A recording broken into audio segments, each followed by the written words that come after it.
نحوه نصب و راه‌اندازی منتور.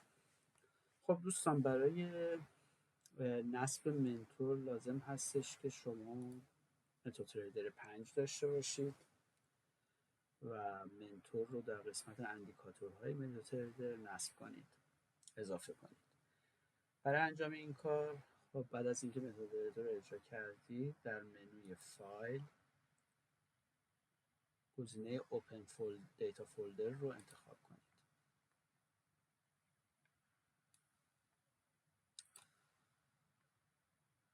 بعد از اینکه فولدر اطلاعات متاتریدرتون باز شد، فولدر MQL5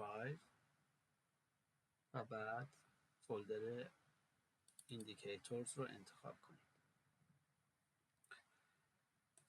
من فایل منتور رو روی دسکتاپ کپی دارم اینجا. کافیه که این فایل رو داخل این فولدر ایندیکیتورز اضافه کنم. خب برگردیم سراغ متاتریدرمون. درون متاتریدر تو قسمت اندیکاتورها، این سمت چپ تصویر، قسمت نویگیتور، یه بخشی داریم به نام ایندیکیتورز. کافیه که روی قسمت ایندیکیتورز رایت کلیک کنید و گزینه ریفرش رو انتخاب کنید. همونطور که میبینید منتور اینجا اضافه شد. الان من PTS منتور نسخه 1.639 رو اینجا دارم.